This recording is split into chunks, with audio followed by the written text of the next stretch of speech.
It is now 4:03, and we're just going to get this started off because I don't want to waste anybody's time. Hello, I want to thank you all for taking the time out of your afternoons to join us here at Democracy Reporting International's 2023 online event, the Disinformation Trends and Technologies of 2023. Today's event is part of the Disinfo Radar project, funded by the German Federal Foreign Office, which aims to anticipate the disinformation ecosystem of tomorrow and equip democratic society with the tools it needs to adjust to the emerging information technologies. My name is Duncan Allen, and I'm a research associate here at DRI's Digital Democracy team. I'm very happy to be joined here today by several other members of the Digital Democracy team, as well as a number of esteemed guests who will be participating in our discussion panels later. Before we get into our panel and discussion sections, I'd like to provide everyone with a brief overview of the general trends we at the DD team have observed throughout the past year, as well as highlight the work we've done in monitoring and analyzing emerging technologies.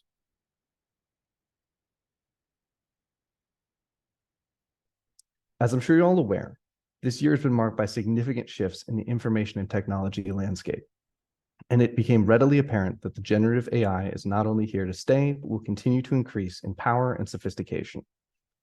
Since 2021, the Disinfo Radar initiative has been tracking new technological developments and detecting early on the disinformation capabilities of generative AI. In 2023, however, the initiative evolved considerably. In response to the flood of new AI tools into the public, Disinfo Radar moved from beyond simply mapping and explaining these new technologies towards creating our own tailored interventions.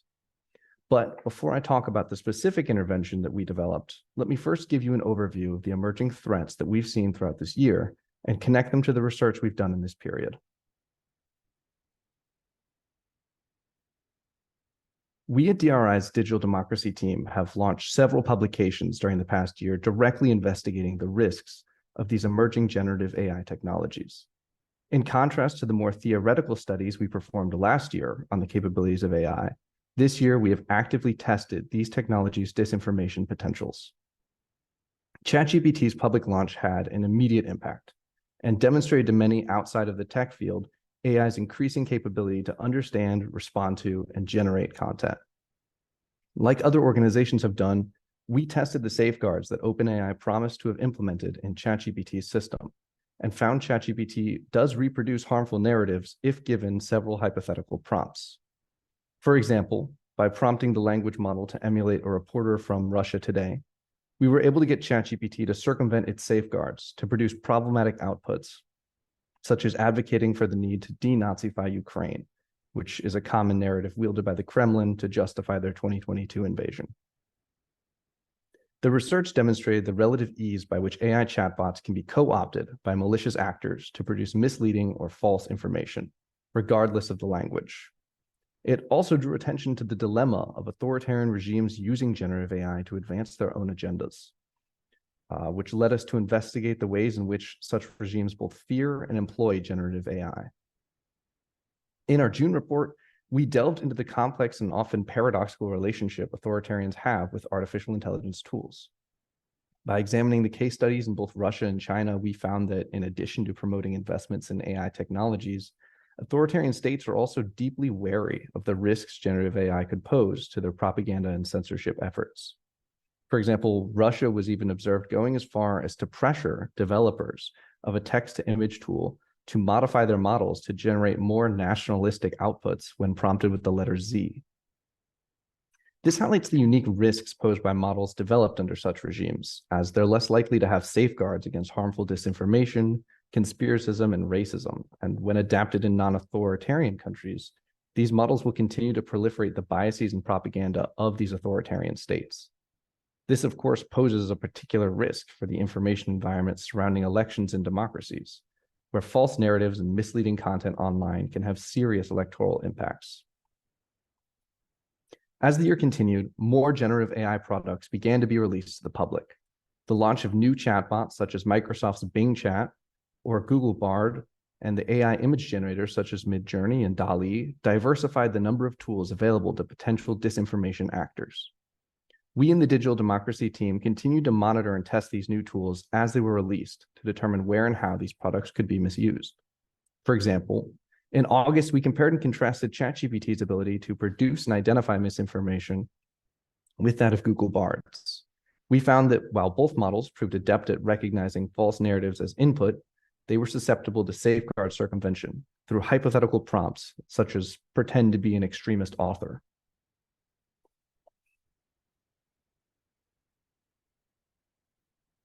While I've talked a lot about the risks of text and AI-based generators, as the year continued, we increasingly became concerned with the potential power of synthetic audio.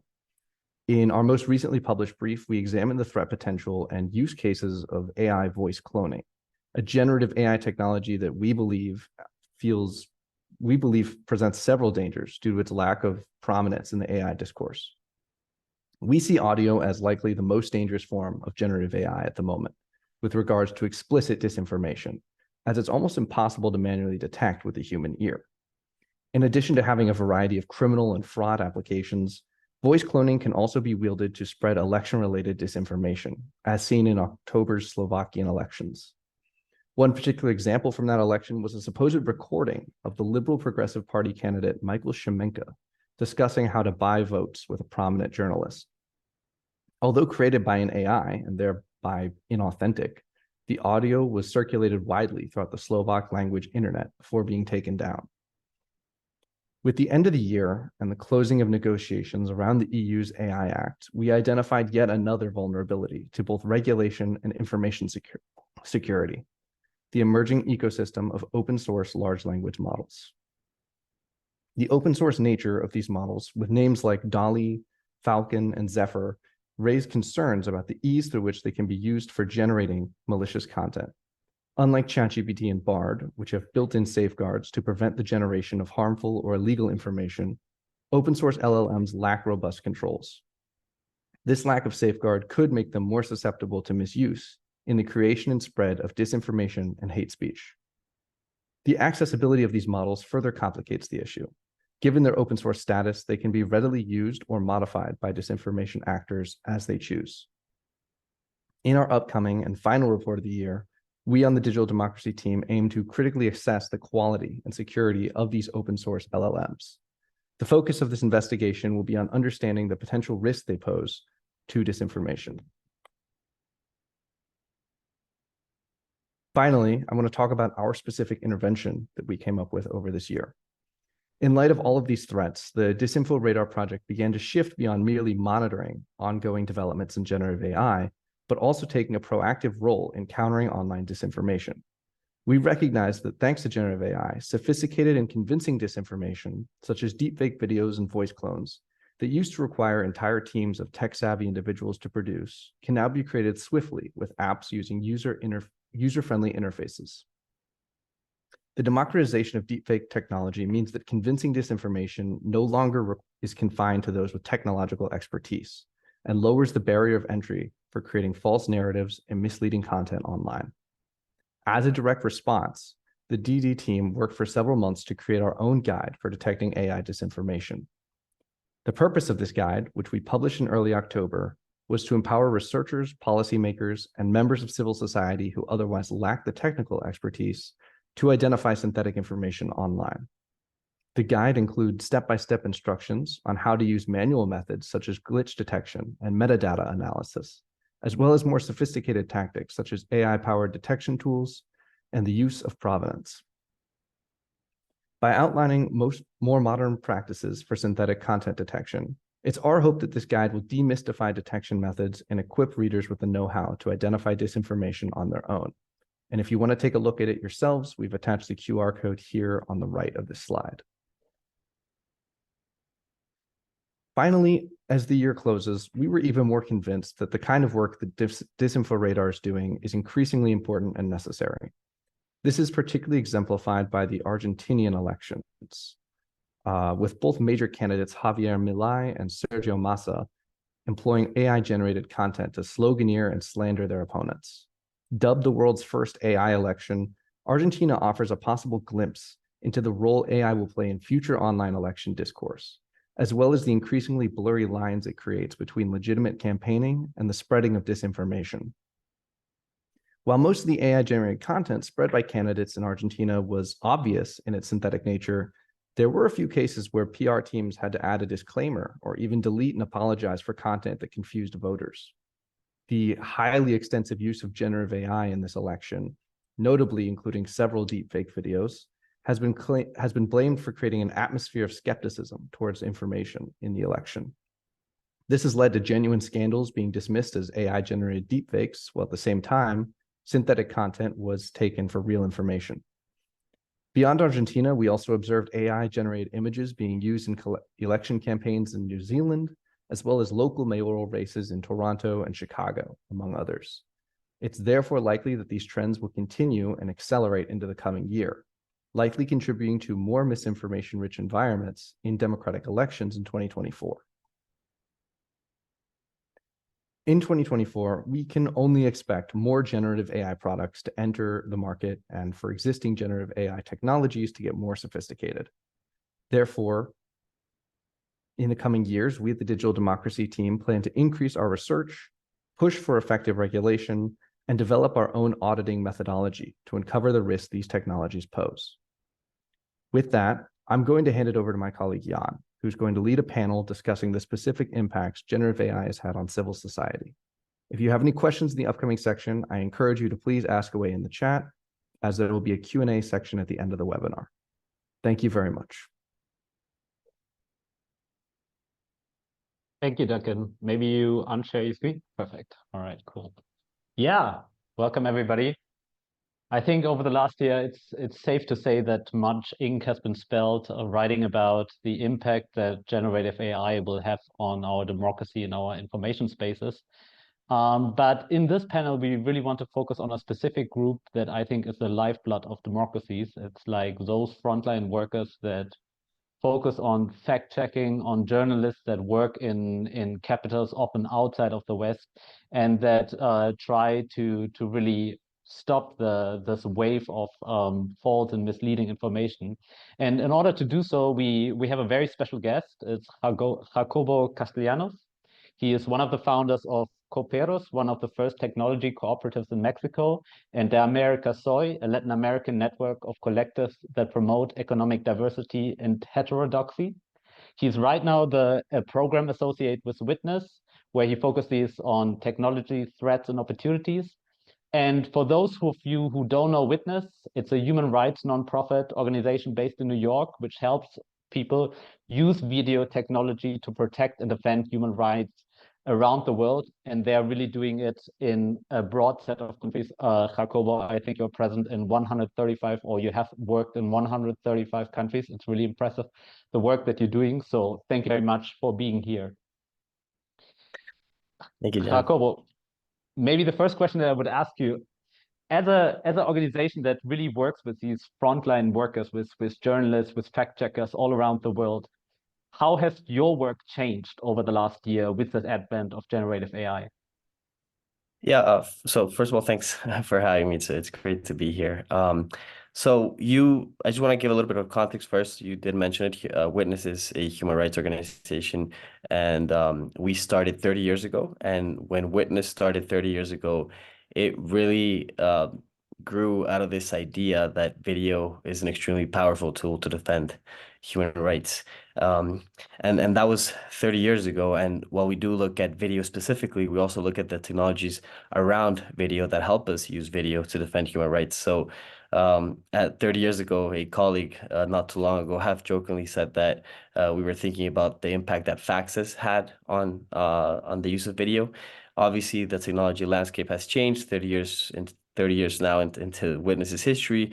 A lot of our focus, definitely in the program that I'm part of, which you mentioned, which is the Technology Threats and Opportunities Program, we focus on, or we have been focusing for the past 5 years, since 2018, on the impact that deepfakes, that synthetic media has on how video is used to defend human rights.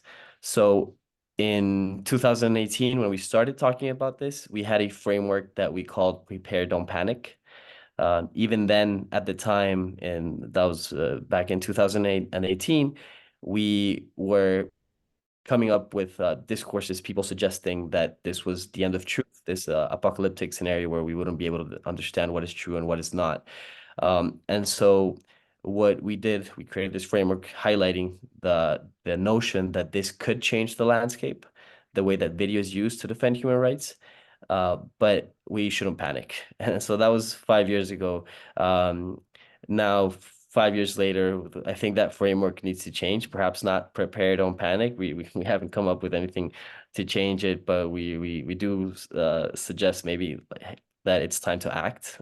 Still not panic. Panicking is not going to help us in any way, but it is time to act and to start creating the necessary guardrails to make sure that video continues to defend human rights and to be prepared to tackle the risks that it comes with. In terms of how our work has changed, so I think thematically there's been a shift, but our methodology has remained the same in many ways. So for starters, the way that Witness works is that we continuously organize global consultations. The idea is that, even though the technology is new, a lot of the harms, a lot of the risks are not new. And so it is important that we understand and we bring more people into the conversation that have had parallel experiences with media manipulation, and that should be the foundation for us in general to identify what are the key risks, what are the key responses that we need to focus on, and also how we leverage opportunities, because it's important to mention that this comes with a lot of opportunities. But our methodology, just to highlight, stays the same. We organize consultations with human rights defenders, with filmmakers, with technologists, a broad range of people in different parts of the world to have discussions around these issues and understand where we should be focusing on. Yeah, I think you dropped the keyword, and it's also something that I found quite interesting when engaging with your material as pre-research to this panel. You talked also about the benefits of generative AI, and maybe I could push you a little bit on this. Like, how do you see that, especially in defending civil rights and defending civil society actors, what benefits can generative AI have? Yeah, so again, this goes back to the genesis of Witness. We saw video as a powerful tool to defend human rights. I thought I lost you for a second.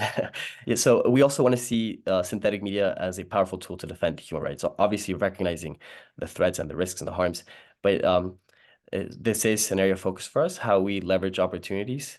And for the past year, I think I could point to, first of all, some internal experimentation that we've done at Witness. Two colleagues of mine, Shirin Anlin and Ryan Kutz, they spent a chunk of their time last year experimenting with these technologies and trying to come up with a framework of sorts to understand or have an idea of how we could use these technologies to defend human rights and for good in general. And so I want to point to four, and then I'll also point to some examples that we've seen on the ground with partners in different parts of the world. The first one is the protection of identity. And I should say, these are not new. This is not something, of course, that Witness has discovered. It's just something that we've been experimenting with. So when it comes to protection of identity, we've had, when creating a video, for example, of someone that is in a situation of vulnerability, how could you still transmit the message that they have to share without putting them in more danger? And so we've had tools to address this for a number of years. Of course, you could blur the image, you could pixelate, you could change the tone of the voice. But with AI, and we've seen this with, I'll mention one documentary specifically that maybe some folks in the audience have seen, Welcome to Chechnya, where what they do is they swap the faces of someone that is in a situation of vulnerability with someone that is not vulnerable, so that you can still transmit the emotions that come with the facial expressions, for example, without having to blur the image, which maybe takes away from the emotional experience. So that is one area that colleagues and others have experimented with. Another highlight here is that we do focus on synthetic media. Of course, artificial intelligence is a huge area. So I do want to emphasize that we're focusing on synthetic media when we talk about opportunities. maybe recreation of spaces when we don't have access to a certain location. Just with one image, combining with synthetic media, artificial intelligence technologies, you could recreate spaces, which is important in various situations. To visualize testimonies, for example, you do want to, if you have important narratives that you want to share that you don't have B-roll, for example, to accompany that, you could use AI to accompany to create or visualize these testimonies. And for parody and satire is something that we've been focusing on for a while, and it's an incredible tool to speak truth to power, and AI really leverages this. And then lastly, I'll just mention one specific example. And I know I'm running through this. Hopefully, I'm still transmitting the message. No, I think it's super interesting. One that we Thanks. One example that we have seen in Mexico, for example, and it's also come up in different parts of the world, families of people who have disappeared in Mexico, especially after the war on terror. I am based in Mexico, by the way. There's hundreds of thousands of people that have disappeared, and in some cases, they have resorted to animating the images of people who disappeared in order to have a higher impact on people and to try to find them. Right. So instead of just looking at an image saying, hey, this person has disappeared, now you have a video of someone who has disappeared. So there are ways to leverage these technologies for opportunities. And I think that as these are more and more democratized, to put it in a certain way, we'll find more and more ways to explore and to continue having a stronger impact with these technologies. Yeah, thank you, Jacobo. Maybe I need to point out, I think we are facing a slight delay here in the transmission. I mean, Mexico is quite far from Vienna, so I think, but still bear with us. I think there might be some slight glitches through this network. Just a reminder for all of those who are listening to the exciting talk of Jacobo, please leave questions in the chat. We will have some time in the end to get to these. But maybe let me turn to we now talked about the positive side of generative AI, and I think you've given kind of like a vast array of examples of how generative AI can be used for good. But let's maybe turn back to the dark side, and maybe you can give us an impression what personally for you or in your work you see as the biggest risk associated with generative AI, and maybe also, because you were already talking about the framework that Witness has, how you specifically try to address these risks. Yeah, so I'll go back and mention that a lot of what we bring forth to these conversations is based in these consultations that we lead in different parts of the world. And so the risks may change, and people in one country or in one region may identify something specifically as more impactful than others. But in general, I'd say that first and foremost, the biggest harm, and it's not even a risk, and I think it's important to recognize that this is not a risk, it's an actual harm that's already happening. I think a lot of the times when we talk about synthetic media and artificial intelligence, we talk about risks, but we also have to recognize that there are currently harms happening, and by far is sexual and gender-based violence. And it's something that's been with us from the inception, from the start of this technology. There's a study that is often pointed to that maybe folks in the audience have heard, where they suggest I'm forgetting the company behind the study, but that at some point 96% of the content generated with AI was sexual and gender-based violence. I don't know to what extent that is still true, but the fact is that is the biggest harm happening now, and this is reflected in all of the conversations that we've had in different parts of the world. It's still first and foremost the biggest issue. The other issue that I should say is that it's actually not AI content, but cheap fakes and shallow fakes. People recognize this is still the biggest concern. So by cheap fakes and shallow fakes, I mean images, for example, or videos that have been lightly edited, maybe just a caption that changes. That is still the biggest issue, and it's important to recognize it because when we approach different communities, they are failing salient human rights issues, and it's important to prioritize what needs to be prioritized. But beyond that, I think what has come up often in the conversations is how this just makes this crisis of trust a little bit worse, how people can no longer discern what is true or what is false. And so we're looking at content consistently with this critical outlook, then in some cases it's very positive. But also when you have truthful content that needs to be believed in to have an impact, it raises the burden on this content, and people may be less willing to believe in it, and that has significant consequences. And related to that, what we've found, and I think there's more and more studies that that also suggest this, is that it's a terrible combination. So on the one hand, there's a crisis of trust, but also people are more willing to believe in whatever content confirms their biases, even if maybe deep down they know that it's synthetically generated. And so this affects different scenarios, right?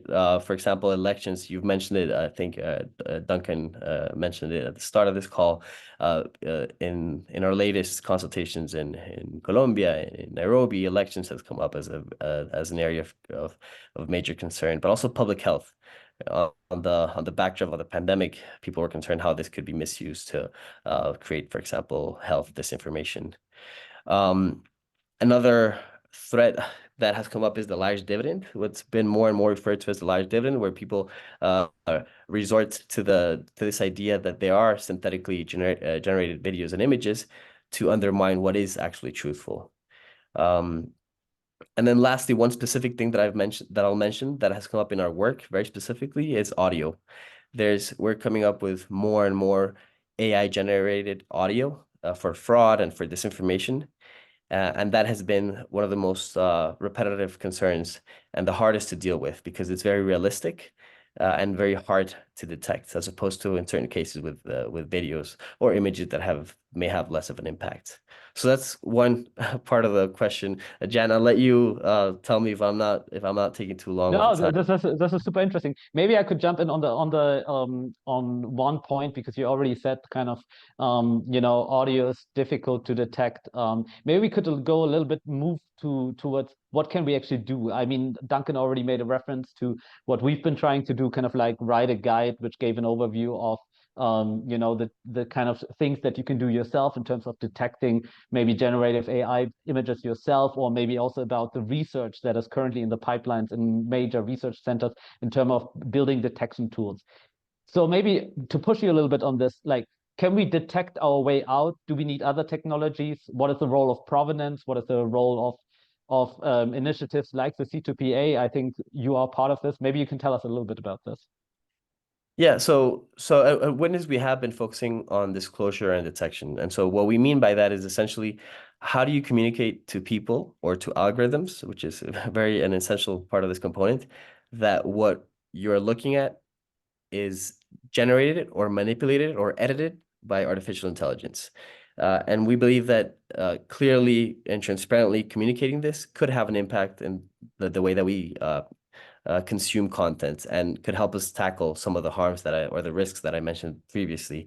So when it comes to disclosure, we have been looking at watermarking, visible and invisible watermarking, and fingerprinting and provenance.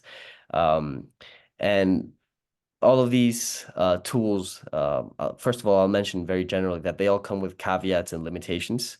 So for example, with visible watermarking, I'm sure you've seen that when you create something with DALL-E, you have this visible watermark at the bottom right. You have questions like, how resilient is this? Or even if it is resilient, how do people react to it? Do they believe in it? Or if they do believe in it, does it affect how they interpret an image or a video? With provenance, I should say provenance, part of the difficulties when we're having these discussions is that we don't have a specific definition for all of these concepts. So for example, looking at your guideline, your guidebook on detecting synthetic media, I see that maybe you refer to provenance in one way that we haven't been referring to it. And so I think it's also important to mention, because there may be confusion. But in our work, when we've been focusing on provenance, I think it could be generally understood as the source and history of media. How do you communicate what the source of a content is and what its history has been throughout, right? If it's been edited in any way, how do you communicate this transparently? The way that we've been focusing on that is through metadata, and through metadata that is verifiable, and specifically through the C2PA that you mentioned, which is the Coalition for Content Provenance and Authenticity. They have published these open specifications for anyone to adopt verifiable metadata, which is what you essentially capture metadata that can be verified if it's been changed or not. That way you could have indicators of trust. All of these tools, watermarking, fingerprinting, provenance, what have you, I think because of these caveats and limitations that I mentioned before, they in and of themselves, each one of them may not be a solution to all of these issues. But we think that we need to focus on, first of all, a pipeline responsibility, making sure that upstream specifically, what's needed to be done in order to make sure that watermarks are there, that the provenance is there, that they do their part to try to put less of a pressure downstream to end users. That's one aspect of what we've been focusing on. But the other, I think, is at least at this point and in the short term, when we look at these tools, we need to think of them perhaps as a suite of tools that are at our disposal, and we could probably use the more of them. The more of them that we use, perhaps the more resilient or the more impactful that we could have, that we could disclose to audiences what type of content they're consuming. Well, thank you so much, Jacobo. I see that we're slowly moving towards the end of our panel, so I want to bring in a little bit the audience, and I'm going to read you a question from the Q&A. So, Rufin from Global Focus Romania.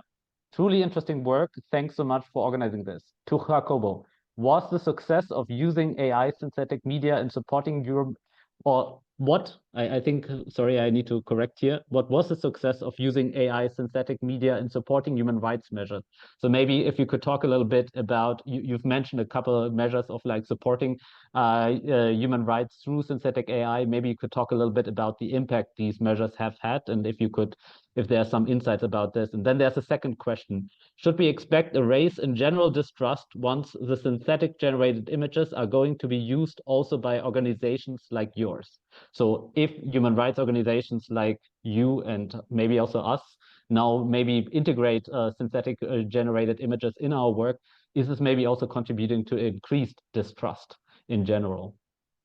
Yeah, thanks for that question, Rufin. So for the first part, I don't know that I can offer you anything quantifiable in terms of how it's been measured. You know, if I mentioned the example of Welcome to Chechnya, right? I don't know in what way we could quantify the impact of that.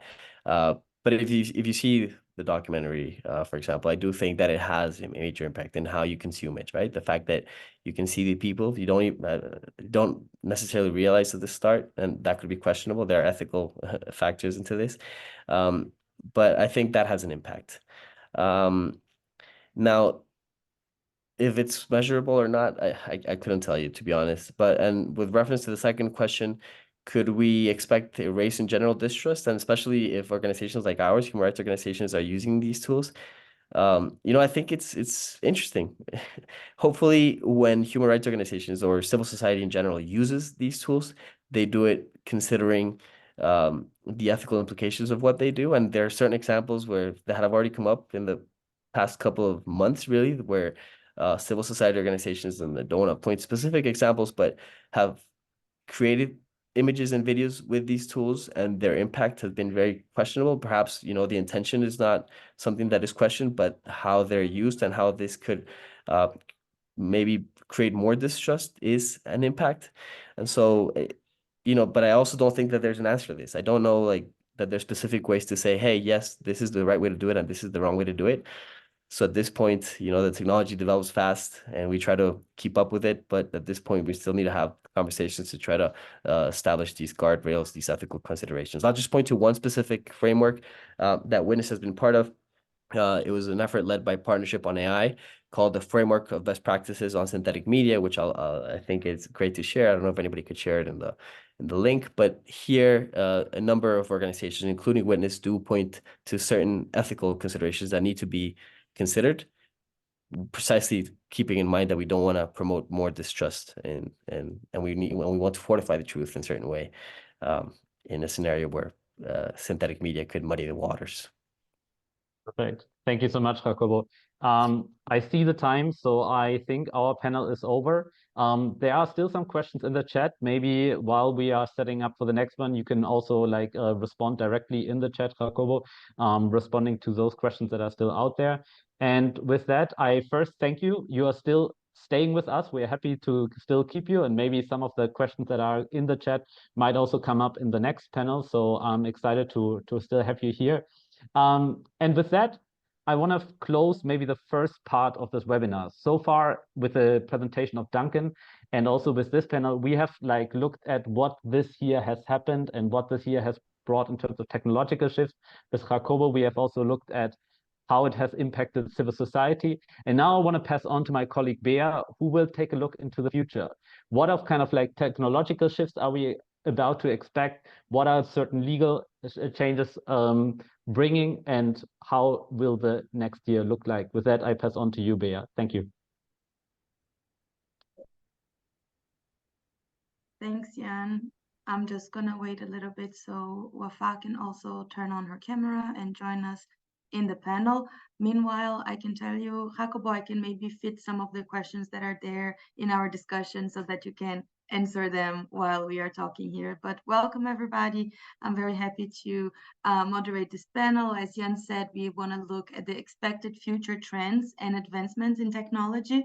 And to do so, I have three experts here with me that I'm very happy to have. We have Dr. Sebastian Hallensleben. He's chair of CEN and CENELEC Joint Technical Committee 21 on Artificial Intelligence and head of digitalization and AI at VDE, among other roles. We are going to hear from him. Here with me is also Wafa Hekal. She's a social media analyst and expert at Democracy Reporting International at the MENA region, the Middle East and North Africa. And staying with us is Jacobo Castellanos from Witness, Technology and Threats Opportunity Coordinator. So thank you all for joining me today. Jacobo, you already touched upon some of the points I will mention, but also for the opening question, I will maybe ask Sebastian and Wafa to also come in and tell us a little bit about their work. So I think the opening question that I have for you guys is, how has your work been impacted by emerging technologies such as generative AI this year? And I think focusing a little bit on what are some of the trends that you expect to see next year. And maybe I give the floor first to Dr. Sebastian. Yeah, thank you very much for the invitation. And like Jacobo, actually started in 2018 to worry about generative AI. When deepfakes came out, GPT-2 was current at the time.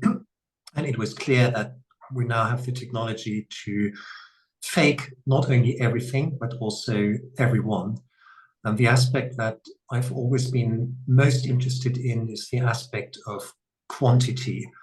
Disinformation isn't new, but the automation of disinformation, also the automation of generating fake identities and fake human beings, that is definitely new. And I think it has only been this year that the AI communities and the disinformation communities really came together and started talking to each other and working with each other. So that, to me, is one of the breakthroughs in 2023.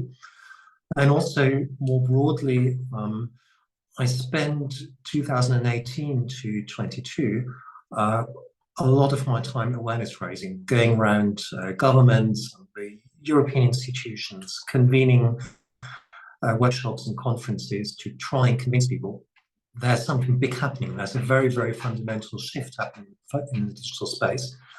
And since ChatGPT, that's no longer necessary. So that is kind of a big burden taken away, and we can focus a lot more on solutions now.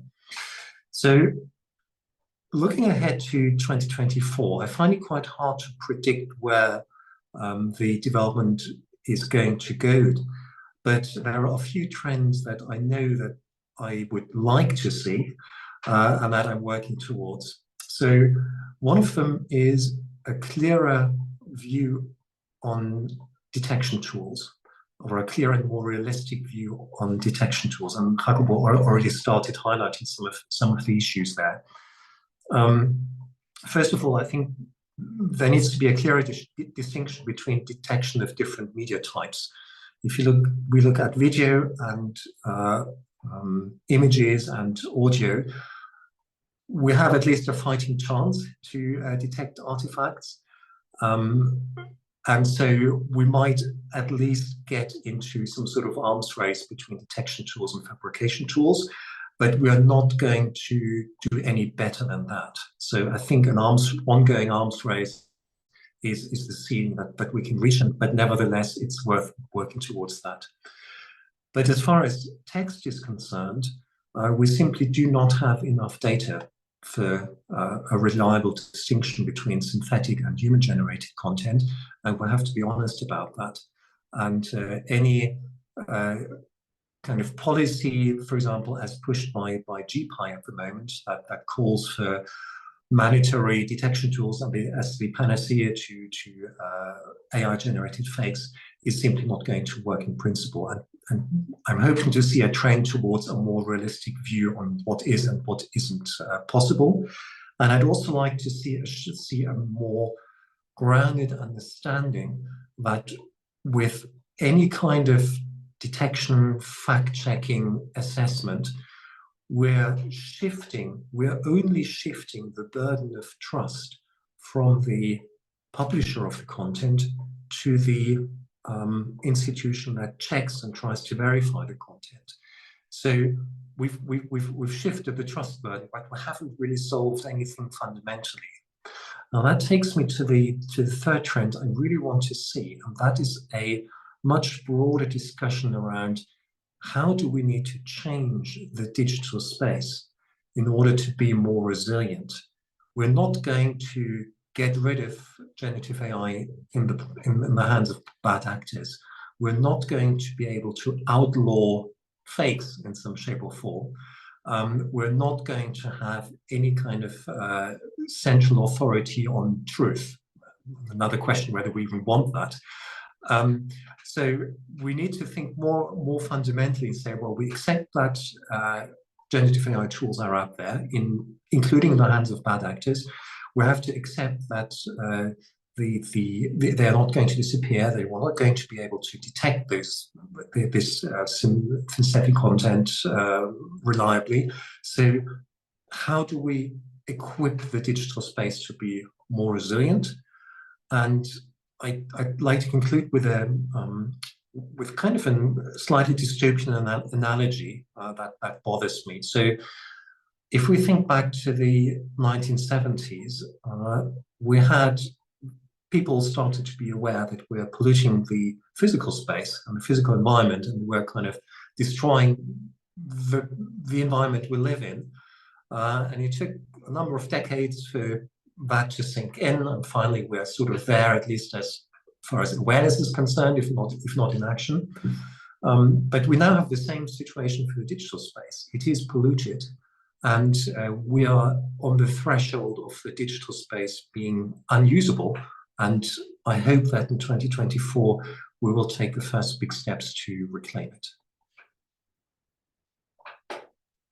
Thank you so much for the very insightful first answer. I already have some follow-ups, but I also want to give the floor to Wafa to also talk a little bit how her work in the MENA region has been impacted by the emerging technologies. And Wafa, if you have any trends or expectations for next year as well of the development of these technologies impacting the region. Thanks, Beatrice, and thanks to my colleagues in the session. I guess in the MENA region, we first have to identify the limitations that we are facing. For example, from Cairo in Egypt, I cannot access ChatGPT without VPN because there is not enough treaties between the MENA region and US companies that creating such tools. So first, let's establish this about the equity of using such tools. We see, I think 2023 was the year of AI in MENA. Like in my hometown, you can listen to AI songs generated by users from tuk-tuks in the streets. So it's not something that that's very hard to for people and users to actually interact with and use in their internet culture and day-to-day life. But when we talk about disinformation and our information ecosystem and how generative AI affected it, and in our work at DRI, we didn't witness like the use of deepfake or AI. Generative AI content at larger scale campaigns in the MENA region. We still spot some videos, like we would like to think of how generative AI, it is another layer on the challenge of audio and video manipulation It's not something that that's new in the region. It's also, but how it is risky in political sphere. Let's say we will have political leaders or religious leaders that we see like cheap fake videos that they can add like logos of a specific party to this video. Face swapping is a huge issue, of course. And we also witness, and I would say that it is a fueling of emotions. Like it is an amplification of all the problems and challenges in this information ecosystem. And when we talk about it, the use of AI by bad actors in the MENA, they can instigate more emotions and more emotional reaction from you using videos and generative AI. But mostly the tactics that are used is cheap fakes. And people are usually using AI to express themselves politically too. And the most things that the most targets of this are political leaders, religious leaders, women in politics in general, women in public in general.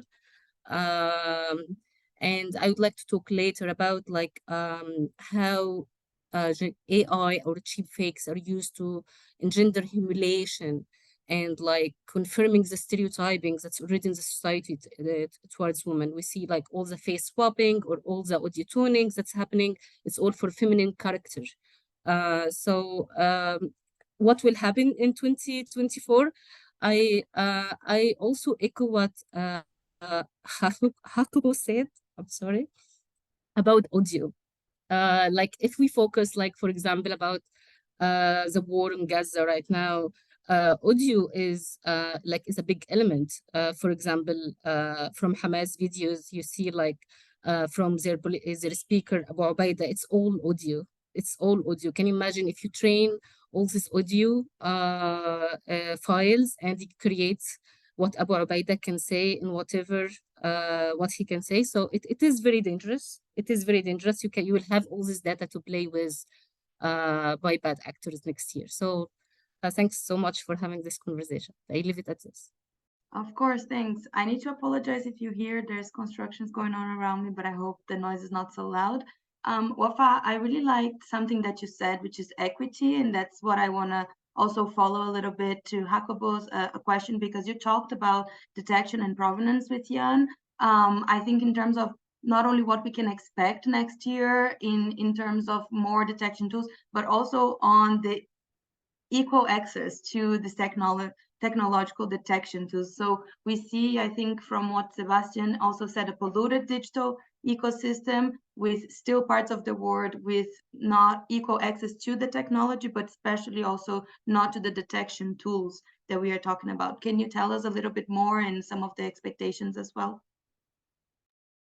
Yeah, so when we talk about detection, I think we highlight two major issues. First of all, detection itself is not too reliable. It's a cat and mouse game. Detection improves, the AI models improve, and that may go on and on for a long time. I don't know if that'll ever be overcome. But even if detection tools are better, I see. Yeah, but even if detection tools do get better, there's a bigger concern that we have is detection equity. How do we make sure that the people that need it have access to it? You know, we know that the New York Times is going to have access to a good detection tools, but is the local journalist in Cairo, in Mexico City, going to have access to the detection tool that it needs? And the issue that we face with that is what we've been referring to as the detection dilemma. The more open the detection tools are, the easier that they are to hack. And so you have a detection tool that is open, and because it's open, it may be more accessible, the easier that it is to overcome. So how do we make sure that they have access to it when we have this detection dilemma? And I don't know if there's a specific response to that. I will mention that in our case, in Witness, we have this program that we call the Deepfake Rapid Response Force, which is sort of a proxy to this issue. Like we're trying to address it by connecting forensic experts on the one hand with a local journalist. We're working with the IFCN, the International Fact Checkers Network, who send in cases of deepfakes or claims of deepfakes to be analyzed by forensic experts. So that is one way we're trying to bridge this gap, recognizing that at the scope that we're working on, it's very limited. It's not going to have the amplification that it needs, especially, you know, next year when it comes, especially with elections, for example, that it's such a big issue. And so moving forward, again, we may have to come up with different mechanisms, perhaps replicating something like the deepfake rapid response force. But I don't know that detection equity will be resolved in the short term. And so in the meantime, we have a set of tools that we could use, detection just being one of them. Yeah. Thank you. If one of you, Wafa or Sebastian, also want to react to what each other are saying, please also just feel free to Yes, speak. I would like to talk about the detection because 23 also was the year of like, okay, here is generative AI, but here is a bunch of tools that you can detect that if this is AI generated or not. And this has created another level for us, another level of disinformation, where we upload an AI, a true image to a detector and they say like, okay, it's AI generated. And we saw this in also the beheaded babies propaganda that's happening. Like, okay, they depended on a detecting tool to say like that this is AI generated or not. And as Dr. Sebastian said, like we have like text. We have to differ between text and video, and image still has like a lot to do about like detection. But also, yeah, I guess in 23 in MENA, we used AI solution like treating with large language model to create our own detecting tool for online violence. We don't detect AI generated or not, but we used AI technology to create detecting tools to counter online violence. So I guess this is some way to look to it. Thank you. Thanks. And I think to guide us also a little bit into something that it's happening as a response to what you guys already highlighted today in the panel. Of course, we also see the AI Act here in the EU being agreed upon on last Friday. We also see some regulation, of course, in different parts of the world. We have here a very diverse panel as well in terms of region. And I think Dr. Sebastian, consider what you also talked about, the quantity, the production that we are looking at, the amounts of.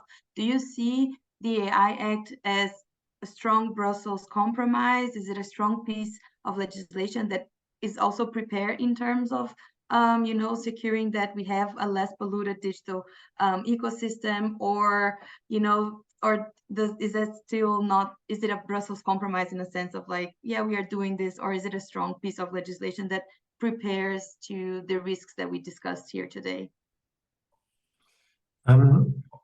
It's overall a fairly strong piece of legislation, but it solves a different problem.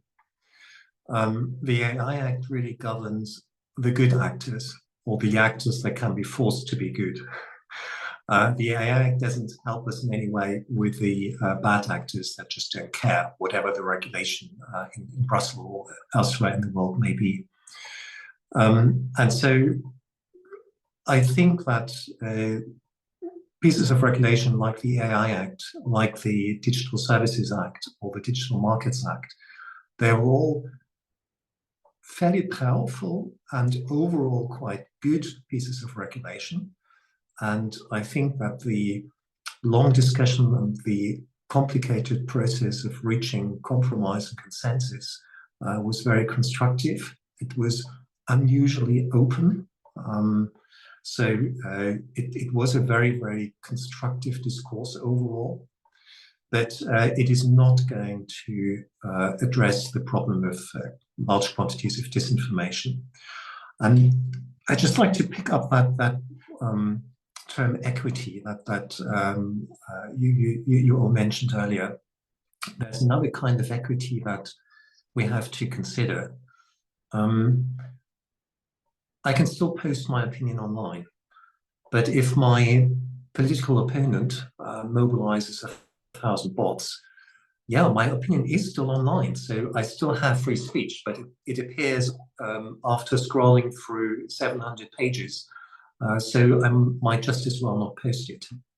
And we used to have this slogan or this kind of hallmark of a democracy, saying, well, a hallmark of democracy is one person, one vote. Or it used to be one man, one vote, and then people discovered that women exist as well.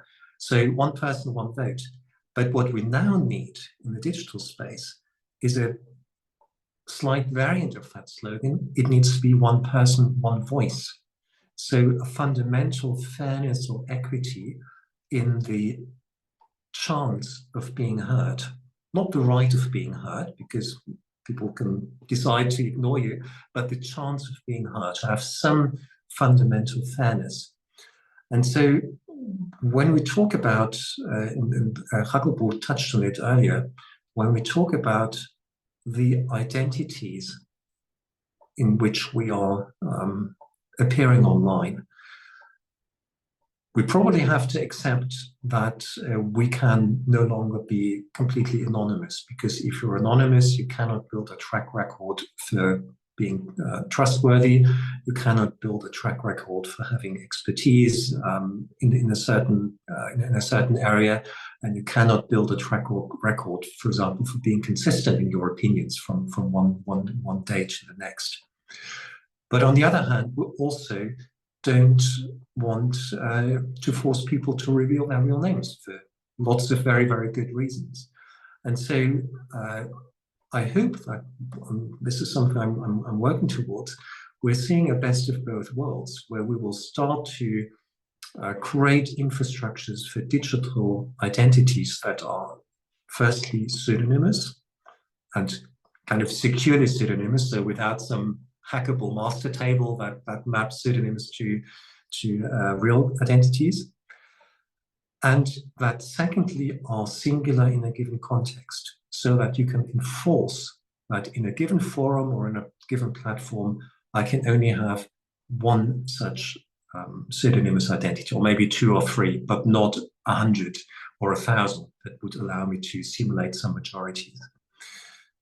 And the interesting thing is that this is not a technology problem. So technical solutions exist to do that. And I really hope that we can start rolling out such infrastructures, experimenting with them, seeing how people react in different parts of the world, how people try to game the system, whether it really has the intended effect. But I'm really putting a lot of hope into pursuing this line of rethinking how identities work, and building on top of that, rethinking how you can build a track record for being trustworthy, how we can assess as individuals whether we want to trust someone who shows up on the web. And we really need to start thinking about 3 different types of trust. The first trust is, I trust that this is a real human being. The second is, I trust that this person is not lying to me.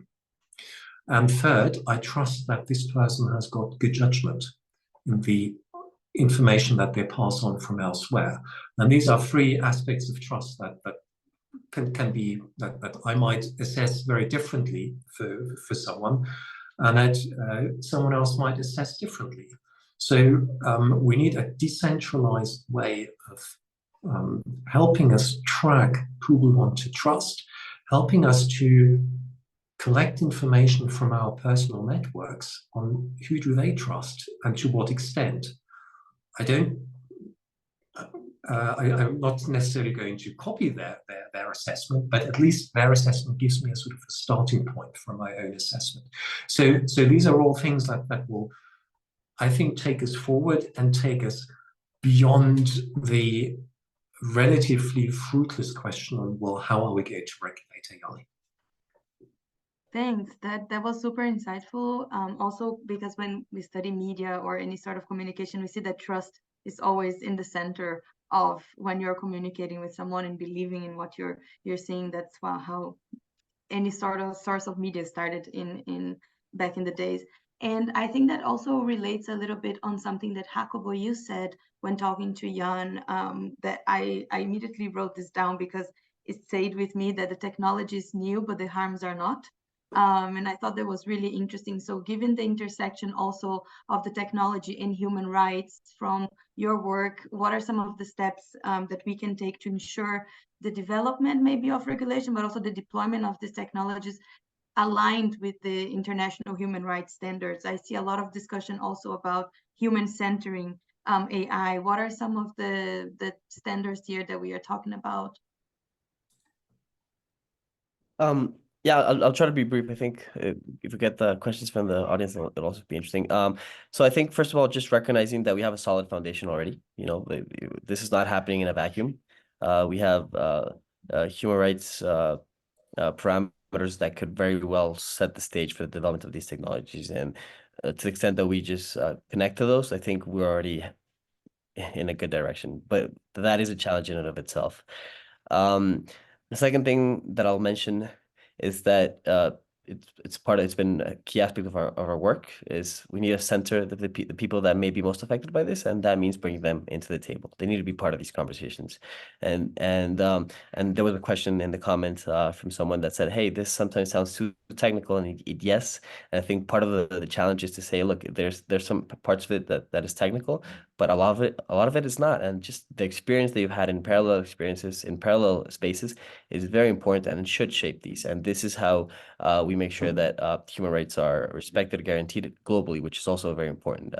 A lot of the technological development and discussions are centered in certain countries and certain regions. How do we make sure that this happens globally? That's another key aspect.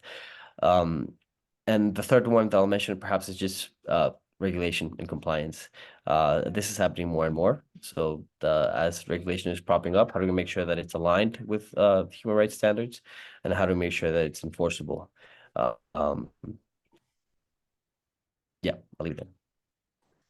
Thank you. And before I go to the Q&A, I see that we have already a question that I will address to the panelists. I also wanted to ask you, Wafa, from the MENA perspective, from the MENA region, what you've been observing in terms of not only regulation, but other solutions. How is this discussion being held right now there? Well, until now, we don't have regulation for AI. The MENA region is collectively discussing regulation for social media content. There is a draft that's based on GDPR in Europe. And unfortunately, in the MENA region, we will follow the European standards on AI governance. But while the discussion is happening right now, again, when we create universal technologies that everyone in the world would be using, we don't have enough representation. When we talk about regulation, we are the people who are not invited to the table. Again, we are the people who will be targeted with Islamophobia or stereotyping when about the content of this generative AI. So it is important. It is a global issue, and there should be like a global vision to it, and the majority of the world should shape it, not just the Western world. Thank you. I will answer one. I will ask one of the questions here. We have two questions. More, just feel free. We have a question from Etienne from Article 19, and she says social media companies have a responsibility to moderate the content on their platforms, but their very business models encourage and worsen the spread of harmful content online through algorithms that reward sensationalist or outrageous content. How do we reconcile the social responsibility of these companies with their inherent profit motive? I will open the floor to somebody. It's a tough question, but if someone wants to take the floor. Yeah. It's a good question because it already describes the problem.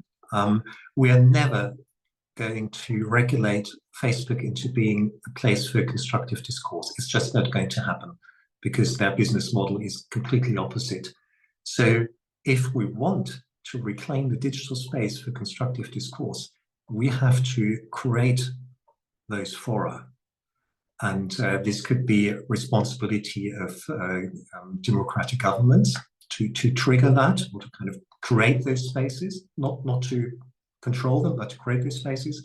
Could be the role of other organizations. and the requirements are not particularly high. And it's, again, not a technical problem. What do we need? We need a bot-free, privacy-protecting users on the platform, so we know we're discussing with real human beings. We need an incentive structure on those new type of platforms that, for example, reward not a single comment, because that leads to polarization, but reward, for example, a successful dialogue where one person has convinced another person, or that rewards forging compromise, bundling multiple people's views into a shared view.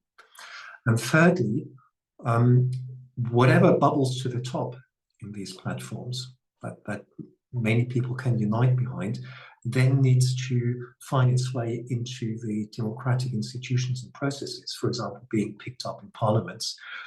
You could think about it as a kind of as the future of parliamentary petitions, kind of as petitions on steroids, or as the way to have a political discourse in a bottom-up grassroots way that maybe used to happen in physical ways in political parties, but now needs a digital home. And we have to create those homes. It's not going to happen on conventional social media platforms.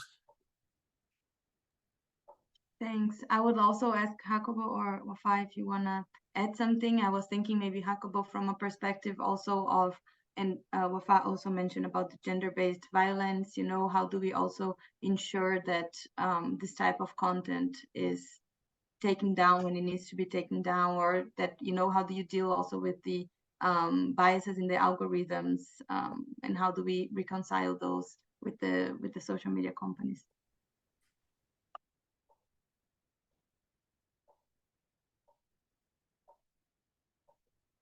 I can say something real quick. I mean, I think, Sebastian, you covered a lot of what I think I have in mind. Perhaps I would highlight on the importance of regulation, but also recognizing that in the global world, it's hard to make sure that regulation in every country is followed in the right way. So perhaps also recognizing the power that civil society, for example, has to influence these companies in certain countries, and how these companies respond to legislation, the regulation. So regulation, I'd say, just to summarize, regulation is a very key aspect of this. At the same time, when we put this in the scope of the global world, I don't know that this could solve it in and of itself. So we do have to think of standards that could help us guide this in the direction that protects human rights. Thank you. Wafa, do you want to add anything, or could I move on to the next question? I will also next question, yes. Okay. I'm very happy that Fabian asked this question, because it was also in my head when Dr. Sebastian started talking about the idea of online identities. So Fabian asked, could you elaborate a bit further on the idea of the online identities? Did you mean stable identities for platforms, for example, an identity per user that stays the same among Meta and TikTok? Or how would such solution look like, in which users have an online identity, but which doesn't necessarily refer to their real first or last name? If already existing, I would also be curious about examples. Thank you. Okay, well, I probably can't cover everything in the few minutes we have, but yes, so the identities have to be per platform, because if you have a pseudonymous identity and you use it across 10 different platforms, you're going to create so much data that it will become more and more likely that people can sort of trace back to who you are in real life.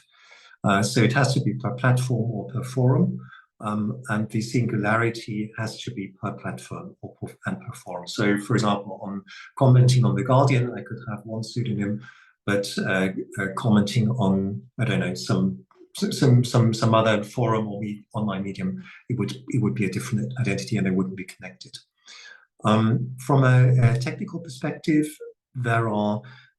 there's one solution that is technically perfect in some sense, This is even a part of the EIDA standard in Europe, but unfortunately an optional part called restricted identification. And as far as we know, this has only been implemented within German ID cards. They are not just a data store, they are actually a computer, in effect, that can perform certain cryptographic operations on the fly and calculate a pseudonymous token that doesn't need to be stored anywhere. But whenever you ask the card for that token for a particular forum, you always get the same answer from the same card. If you go to, for example, to the European level, the upcoming European digital identity is based on self-sovereign identity. So this is a wallet type solution. It's designed for real identities, but again, it's possible to put a layer on top that kind of abstracts away the real identity and kind of creates those pseudonym tokens. We are currently running pilots with two medium-sized platforms. One platform for reviews of medical providers, where it's really, really important both that they are accurate, but also that you're not being forced to reveal your real name, not even to the platform. And also with a travel review website. As I said, the big questions are not technical, but the questions are, how do people react to that? And how do you then present the result in the forum or on the website? So do you give those kind of verified accounts a particular tick mark? Do you maybe show them first in search results? Or do you just give users the opportunity to filter for them and to say, well, I want to see everything, or I only want to see content from people who are verified as human beings? Thanks. Yeah, it was really, really interesting. I think we are getting to the point that I need to close our discussion, but I want to thank everybody for joining. Just a few remarks before I let you all go. This is part of our Disinformation project. It's a project funded by the German Federal Foreign Office. We had lots of reports, as Duncan presented today, so we pasted all of them in the chat. We also pasted in the chat a survey that you can please leave your feedback if you found this discussion interesting and if you want to see more of this type of events. But I want to thank the experts here with me. It was an absolute pleasure to learn a lot from you. I have so many notes to follow up. I'm sure we will keep in contact. Thank you so much for joining. I wish you all happy holidays if you're celebrating, or just a very good end of the year. And I hope I can talk to you all in the next year, hopefully with more collaborations together. Thank you all very much. Thank you, very Pia. much. Thank you, everyone. Bye-bye. Thank Au you. revoir. Thank you.